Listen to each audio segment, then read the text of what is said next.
ونعوذ بالله من شرور أنفسنا ومن سيئات أعمالنا من يهده الله فلا مضل له ومن يضلله فلا هادي له وأشهد أن لا إله إلا الله وحده لا شريك له وأشهد أن محمدًا عبده ورسوله أما بعد فأعوذ بالله السميع العليم من الشيطان الرجيم من همزه ونفخه ونفثه بسم الله الرحمن الرحيم قال الله تعالى في القرآن المجيد إن الله وملائكته يصلون على النبي يا أيها الذين آمنوا صلوا عليه وسلموا تسليما اللهم صل على محمد النبي الأمي وعلى آله وسلم تسليما سبحان ربك رب العزة عما يصفون وسلام على المرسلين والحمد لله رب العالمين أما بعد سبحكم ومساكم وقال رسول الله صلى الله عليه وسلم بعثت أنا والساعة كهاتين أما بعد فإن خير الحديث كتاب الله وخير الهدي هدي محمد وشر الأمور محدثاتها وكل محدثة بدعة وكل بدعة ضلالة وكل ضلالة في النار بعد از حمد و ثنا معزز سامعین، ربیع الاول کے مہینے کی مناسبت سے آج کا عنوان ہے نبی صلی اللہ علیہ وسلم کی محبت یعنی محبت رسول۔ اس عنوان کا آغاز سورہ توبہ کی آیت نمبر 24 سے کرتے ہیں۔ اللہ رب العالمین نے سورہ توبہ کی آیت نمبر 24 میں ارشاد فرمایا قُلْ إِنْ كَانَ آبَاؤُكُمْ وَأَبْنَاؤُكُمْ، اے رسول تم ان تمام لوگوں سے فرما دو کہ اگر تمہارے باپ وَأَبْنَاؤُكُمْ اور تمہارے بیٹے وَإِخْوَانُكُمْ تمہارے بھائی وَأَزْوَاجُكُمْ وَعَشِيرَتُكُمْ تمہاری بیویاں اور تمہارا خاندان وَأَمْوَالٌ اقْتَرَفْتُمُوهَا اور تمہارا وہ مال کہ جس کو تم کمانے کی فکر میں لگے رہتے ہو وَتِجَارَةٌ تَخْشَوْنَ كَسَادَهَا اور وہ تجارت وہ تمہارا کاروبار کہ جس کے گھاٹے کا تمہیں ہمیشہ خوف لگا رہتا ہے وَمَسَاكِنُ تَرْضَوْنَهَا اور تمہارے وہ مکانات جن کے اندر تم رہتے ہو احب الیکم من اللہ ورسولہ اگر ان 8 چیزوں کی محبت تمہیں اللہ اور اس کے رسول سے زیادہ ہو جائے وجہاد فی سبیلہ اور اللہ کے راستے میں جہاد کرنے سے زیادہ ان 8 چیزوں کی محبت ہو جائے فتربصوا حتی یأتی اللہ بامرہ تو پھر تم انتظار کرو یہاں تک کہ اللہ رب العالمین اپنا فیصلہ لے آئے واللہ لا یہدی القوم الفاسقین اور اللہ فاسق لوگوں کو کبھی ہدایت نہیں دیتا۔ اس ایک آیت مبارکہ کے اندر ایمان اور منافقت کا ایک اصول بیان کیا گیا ہے کہ وہ لوگ جو اپنے ماں باپ اپنے بیوی بچے اپنا کنبہ اپنا خاندان اپنی مال و دولت ہر لحاظ سے بڑھ کر جو اللہ اور اس کے رسول سے محبت کرتے ہیں وہی حقیقی مومن ہیں۔ ہر شخص اپنے دل کے اندر ایک ترازو ضرور رکھے اور ان تمام چیزوں کی محبت ایک ترازو میں ڈالے اور دوسری طرف اللہ اور اس کے رسول کی محبت ڈالے اور خود اپنے اندر غور کر کے یہ دیکھ لے کہ کیا واقعہ ہی میرے دل کے اندر اللہ اور اس کے رسول کی محبت ہے یا دوسری چیزوں کی محبت اللہ اور اس کے رسول کی محبت سے بڑھ چکی ہے، اللہ رب العالمین نے فرمایا کہ اگر اللہ اور اس کے رسول سے زیادہ تمہیں دوسری چیزیں محبوب ہو گئی ہیں تو پھر تم انتظار کرو یہاں تک کہ اللہ رب العالمین کا عذاب تمہیں آ لے۔ آج مسلمان زوال کا شکار اسی لیے ہیں کہ لوگوں نے اپنی مال و دولت کو، اپنے قریبی رشتہ داروں کو، اپنے مسلک کو، اپنے قوم کو، حتیٰ کہ بعض لوگوں نے تو یہ بھی نعرے لگائے کہ اسلام بعد میں پہلے پاکستان۔ تو یاد رکھیں تمام چیزیں اللہ اور اس کے رسول کے بعد ہیں۔ جب بھی کوئی چیز اللہ اور اس کے رسول کے مقابلے میں آئے گی، چاہے وہ وطن پاکستان ہو، چاہے کوئی اور وطن ہو، چاہے ہمارا قبیلہ، ہمارا خاندان ہو، تو وہ اللہ رب العالمین کے مقابلے میں آنے والی ہر چیز بت بن جائے گی۔ اور اس بت کو توڑنے کے بارے میں علامہ اقبال کا ایک شعر ہے، یہ مال و دولت دنیا، یہ رشتہ و پیوند، بتان وہم و گما، لا الہ الا اللہ۔ علامہ اقبال نے اس شعر کے اندر اسی آیت مبارکہ کی گویا تشریح کر دی ہے کہ اللہ رب العالمین نے جو 8 چیزیں ذکر کی ہیں، پہلے 5 رشتے گنوائے ہیں کہ جو ایک انسان سے دوسرے انسان کے ساتھ تعلقات ہوتے ہیں کہ باپ، بیٹا، بھائی، بیوی اور تمہارا خاندان، اور باقی جو 3 چیزیں ذکر کی ہیں اس میں ارشاد فرمایا کہ وہ مال کہ جن کو تم نے خود کما کر جمع کر کے رکھا ہے، وہ مال جو انسان خود کماتا ہے وہ اس کو زیادہ محبوب ہوتا ہے اس مال کی بنسبت جو کوئی اور اس کو دے۔ تو لہذا اللہ رب العالمین نے اسی مال کا یہاں تذکرہ کیا ہے کہ وہ مال جو تم نے خود کمایا ہو، وہ تجارت جس کے گھاٹے کا تمہیں ہر وقت خوف لگا رہتا ہے، اور تمہارے وہ مکانات جو تم کو بہت زیادہ پسند ہیں۔ تو علامہ اقبال نے ان 8 چیزوں کو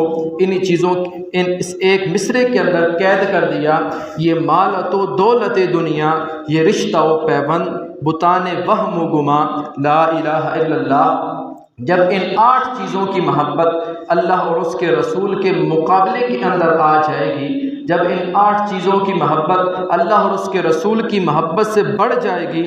تو علامہ اقبال نے بھی فرمایا کہ اس کو پھر لا الہ الا اللہ کی تلوار سے ان بتوں کو توڑ دے، تب ہی حقیقت کے اندر توحید کا حق ادا ہوگا، ورنہ وہ شخص بھی کسی نہ کسی درجے کے اندر مشرک کی صفوں کے اندر ہی کھڑا ہوتا ہے، جو اللہ اور اس کے رسول سے زیادہ دوسری چیزوں کو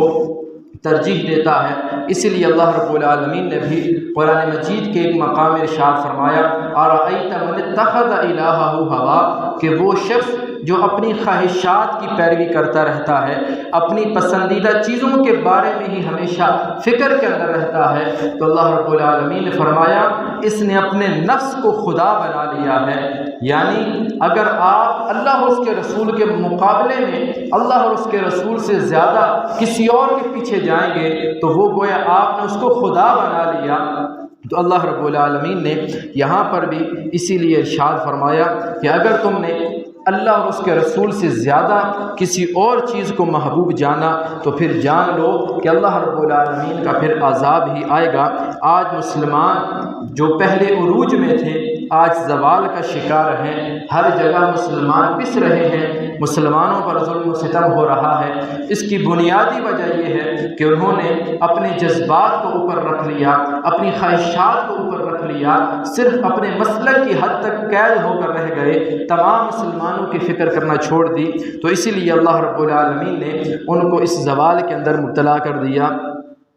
اسی آیت مبارکہ کے تحت سنن نسائی کی ایک حدیث مبارکہ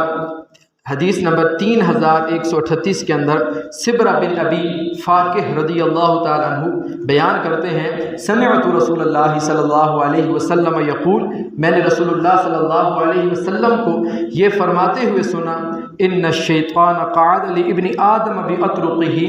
کہ شیطان انسان کے راستے میں بیٹھتا ہے، اس کو گمراہ کرنے کی کوشش کرتا رہتا ہے۔ قرآن مجید کے اندر مختلف مقامات پر شیطان کو جب اللہ رب العالمین نے اپنی بارگاہ سے مردود ٹھہرا کر باہر نکالا تو اس وقت شیطان نے اللہ رب العالمین سے یہ مہلت مانگی کہ اے اللہ تو مجھے قیامت کے دن تک مہلت دے، میں تیرے بندوں کو گمراہ کروں گا، میں تیرے بندوں کی طاق میں بیٹھوں گا، میں ان کے آگے پیچھے دائیں بائیں اوپر نیچے ہر طرف سے ان پر حملہ کروں گا، ہر طرف سے ان کو صراط مستقیم سے ہٹانے کی کوشش کروں گا۔ تو اللہ رب العالمین نے اس وقت مہلت دی اور کہا کہ میرے جو مخلص بندے ہیں وہ تیری چالوں کے اندر نہیں آئیں گے، تیری چالوں پہ وہ نہیں پھنسیں گے، بلکہ وہ میرے برگزیدہ اور مخلص بندے بن کر رہیں گے۔ تو اللہ رب العالمین نے اس وقت شیطان کو جو چھوٹ دی تھی اس سے اس نے بھرپور فائدہ اٹھایا، لیکن اس کے باوجود ہر دور کے اندر اللہ رب العالمین کے نام لیوا بندے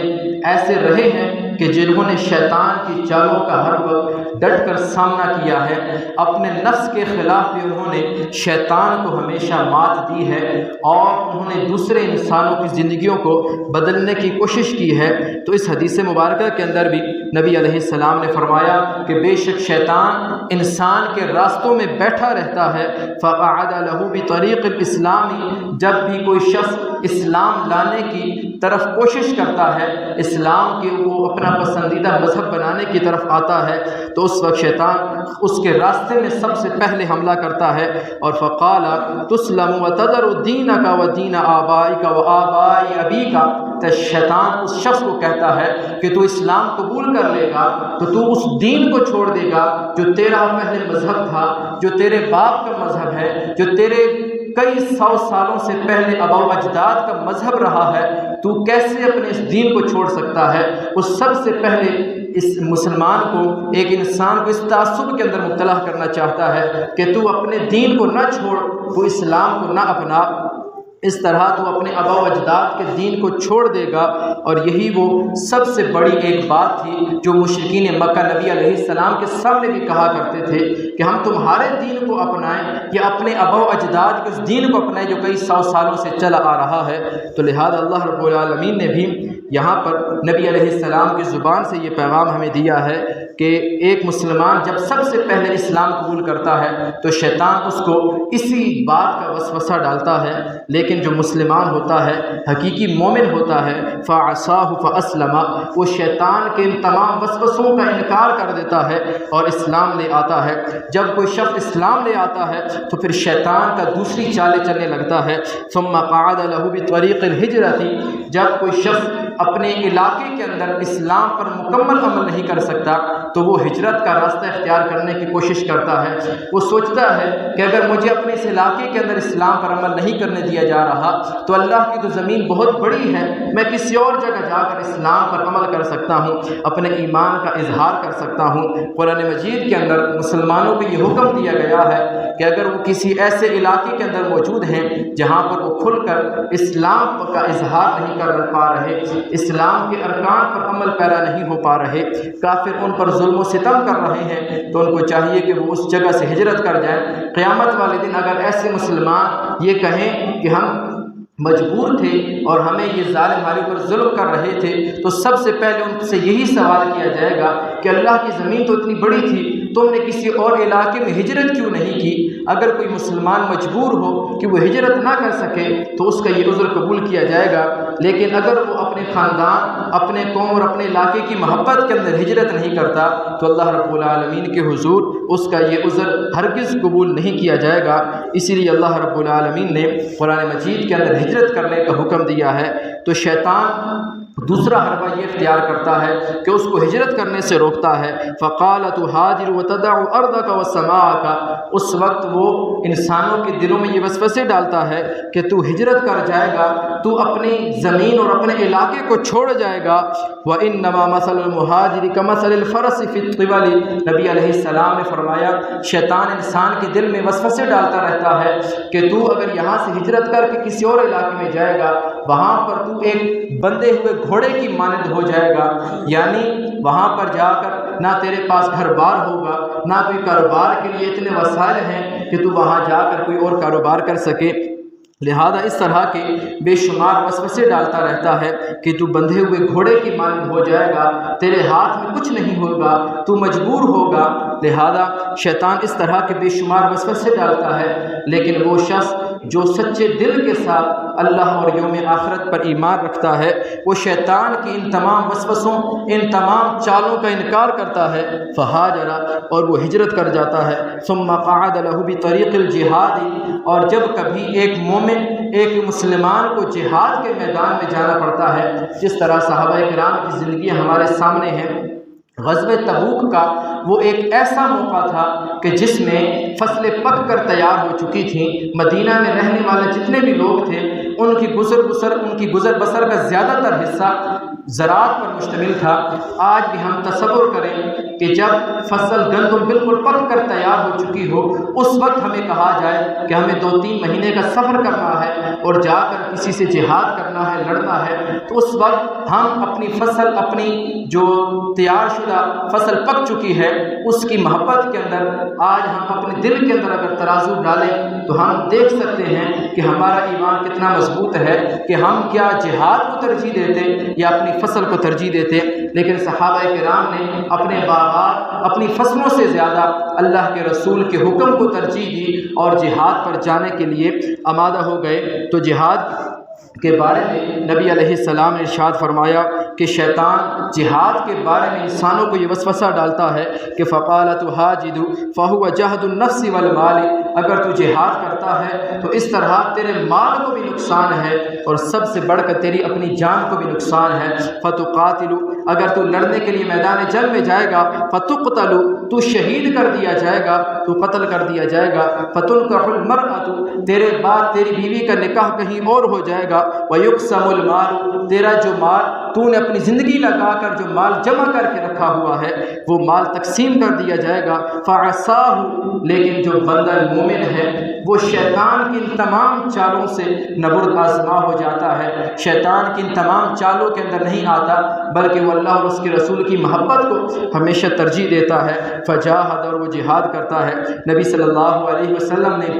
یہ تمام باتیں ارشاد کرنے کے بعد فرمایا رسول اللہ صلی اللہ علیہ وسلم فمن فعل ذلك كان حقا على الله عز وجل ان يدخله الجنة، جب کوئی بندہ مومن شیطان کی ان تمام چالوں کو پیچھے چھوڑ دیتا ہے، دنیا کی ان تمام وسوسوں اور ان تمام محبتوں سے اوپر اللہ اور اس کے رسول کی محبت کو رکھتا ہے، تو نبی علیہ السلام نے فرمایا تو پھر اللہ پر یہ حق ہو جاتا ہے کہ اللہ اس کو جنت کے اندر داخل فرمائے۔ اس کے علاوہ نبی علیہ السلام نے آگے ارشاد فرمایا وَمَنْ قُتِلَ كَانَ حَقًّا عَلَى اللَّهِ أَنْ يُدْخِلَهُ الْجَنَّةَ، جب بندہ مومن کو قتل کر دیا جاتا ہے اللہ کے راستے میں تو اللہ پر یہ حق ہو جاتا ہے کہ اللہ اس شخص کو جنت میں داخل کرے۔ اگر وہ شخص اللہ اور اس کے رسول کی محبت کو اوپر رکھ رہا ہے لیکن اس کی موت سمندر کے اندر غرق ہو کر ہوتی ہے، ڈوب کر ہوتی ہے، تو پھر بھی اللہ پر یہ حق ہے کہ اللہ اس کو جنت میں داخل کرے۔ اس حدیث مبارکہ کے آخر کے اندر نبی علیہ السلام نے اس بات کی طرف توجہ دلائی ہے کہ اگر کوئی شخص زندگی کے ہر میدان کے اندر اپنے نفس کو، اپنی خواہشات کو، اپنے آبا و اجداد کو، اپنے قبیلے اور اپنے خاندان کو پیچھے رکھتا ہے اور اللہ اور اس کے رسول کی محبت کو آگے رکھتا ہے، اسلام اور شریعت کو آگے رکھتا ہے، تو پھر اس شخص کی موت چاہے جیسے بھی ہو وہ ہر وقت اللہ رب العالمین کی راہ میں جہاد کر رہا ہے۔ یہ جہاد شیطان کے خلاف ہے، اپنے نفس کے خلاف ہے، ہر اس بات کے خلاف ہے جو اس کو اسلام کی علاوہ کسی اور راستے پر چلنے کے لیے ابھار رہی ہے۔ تو لہذا نبی صلی اللہ علیہ وسلم نے بے شمار مواقع پر ارشاد فرمایا کہ حقیقی ایمان اسی شخص کا ایمان ہے جو تمام چیزوں سے بڑھ کر اللہ اور اس کے رسول کی محبت کو ترجیح دیتا ہے۔ بخاری اور مسلم میں دونوں میں یہ روایت موجود ہے، اور اکثر موقعوں پر میں جب بخاری مسلم کا حوالہ دیتا ہوں تو اس حوالے سے یاد رکھیں کہ محدثین کے نزدیک سب سے افضل حدیث وہ ہوتی ہے، سب سے زیادہ مضبوط حدیث وہ ہوتی ہے جو بخاری اور مسلم دونوں کے اندر موجود ہو، اور اسی لیے بخاری مسلم دونوں کے اندر یہ روایت موجود ہے۔ حضرت انس ابن مالک رضی اللہ تعالیٰ عنہ خادم رسول بیان کرتے ہیں رسول اللہ صلی اللہ علیہ وسلم نے ارشاد فرمایا ثلاث من کن فیہ وجد بہن حلاوۃ الایمان، جس شخص کے اندر 3 باتیں پائی جائیں گی وہ ایمان کی حقیقی مٹھاس کو پا لے گا، ایمان کی حقیقی جو شیریں ہے، جو حلوت ہے، اس کو پا لے گا۔ پہلی چیز ذکر کی من کان اللہ و رسولہ احب الیہ مما سواہما، کہ جو شخص اللہ اور اس کے رسول سے سب چیزوں سے بڑھ کر محبت کرے گا اس کو اصل ایمان کی مٹھاس نصیب ہو جائے گی۔ دوسری چیز ذکر کی ومن احب عبدا لا يحبه الا للہ، کہ جب بھی وہ کسی انسان سے محبت کرے گا تو اسی لیے محبت کرے گا کہ اللہ کو وہ شخص محبوب ہوگا۔ جو شخص اللہ کو برا لگے گا، جو شخص اللہ کو دشمن لگے گا تو وہ شخص بھی اس سے نفرت کرے گا۔ جو اللہ کے نزدیک محبوب ہوگا وہ اس کو اپنا محبوب بنا لے گا۔ تیسری چیز ذکر کی وَمَن يَكْرَهُ أَن يَعُودَ فِي الْكُفْرِ بَعْدَ إِذْ أَنْقَذَهُ اللَّهُ كَمَا يَكْرَهُ أَن يُلْقَىٰ فِي النَّارِ، کہ کفر کے اندر لوٹنا، کافر ہو جانا اس کو اتنا ہی برا لگے گا کہ جتنا آگ میں ڈالا جانا کسی کو برا لگتا ہے۔ آگ میں ڈلنے سے، آگ کے اندر ہاتھ ڈالنے سے جتنا بندہ بچتا ہے اتنا وہ کفر سے بچنے کی کوشش کرے گا۔ ہر وقت وہ ایمان کے معیار پر پورا اترنے کی کوشش کرے گا۔ یہ تین چیزیں نبی علیہ السلام نے فرمائی، جس شخص کے اندر یہ تینوں چیزیں پائی جائیں گی اس کے اندر ایمان کی مٹھاس آ جائے گی، وہ ایمان کی جو اصل مٹھاس ہے اس کو پا لے گا۔ اسی طرح بخاری مسلم کی متفق علیہ حدیث مبارکہ ہے، حضرت ابو ہریرہ اور حضرت انس ابن مالک رضی اللہ تعالی عنہما بیان کرتے ہیں نبی صلی اللہ علیہ وآلہ وسلم نے ارشاد فرمایا لا یؤمن احدکم حتی اکون احب الیہ من والدہ ولدہ والناس اجمعین، کہ اس ذات کی قسم جس کے قبضے قدرت میں میری جان ہے، تم میں سے کوئی شخص اس وقت تک مومن نہیں ہو سکتا جب تک کہ میں اس کو اس کے والدین، اس کے عزیز و قارب، اس کے دوست احباب، یہاں تک کہ تمام انسانوں سے بڑھ کر اس کو محبوب نہ ہو جاؤں۔ لہذا ہمیں چاہیے کہ ہم رسول اللہ صلی اللہ علیہ وسلم کی محبت کو تمام چیزوں سے اوپر ترجیح دیں۔ اپنے والدین، اپنے عزیز و قارب، دوست احباب جب بھی ان کے معاملات رسول اللہ صلی اللہ علیہ وسلم کے ٹکرا رہے ہوں تو ہمیں ہمیشہ رسول اللہ صلی اللہ علیہ وسلم ہی کو ترجیح دینی چاہیے۔ اسی طرح کی ایک روایت صحیح بخاری اور مسند احمد میں حضرت عبداللہ بن حشام رضی اللہ تعالیٰ عنہ کے بارے میں ہے۔ حضرت عمر رضی اللہ تعالیٰ عنہ کے بارے میں وہ بیان کرتے ہیں کہ ایک روز نبی صلی اللہ علیہ وسلم نے حضرت عمر بن خطاب رضی اللہ تعالیٰ عنہ کا ہاتھ مبارک تھاما ہوا تھا، پکڑا ہوا تھا، تو اس موقع پر حضرت عمر رضی اللہ تعالیٰ عنہ نے عرض کی کہ اے اللہ کے رسول، اللہ کی قسم مجھے آپ میرے علاوہ ہر چیز سے بڑھ کر محبوب ہیں، یعنی میں اپنے بعد ہر چیز سے بڑھ کر آپ کو محبوب رکھتا ہوں۔ تو نبی صلی اللہ علیہ وسلم نے فرمایا کہ اے عمر، اس ذات کی قسم جس کے قبضے قدرت میں میری جان ہے، تم اس وقت تک مومن نہیں ہو سکتے جب تک کہ میں تمہیں تمہاری جان سے بڑھ کر تمہیں محبوب نہ ہو جاؤں۔ تو حضرت عمر رضی اللہ تعالیٰ عنہ نے فوراً کہا کہ اے اللہ کے رسول، اللہ کی قسم اب میں آپ کو اپنی جان سے زیادہ آپ کو محبوب رکھتا ہوں۔ تو نبی صلی اللہ علیہ وسلم نے فرمایا ہاں اب اے عمر تم کامل مومن ہو گئے ہو، کامل ایمان کو پا چکے ہو۔ اللہ رب العالمین سے ہمیں ہمیشہ نبی علیہ السلام کی محبت کی یہ دعا کرنی چاہیے کہ اے اللہ تو ہمیں اپنی محبت، اپنے رسول کی محبت، تمام صحابہ اور بزرگان دین کی محبت اتنی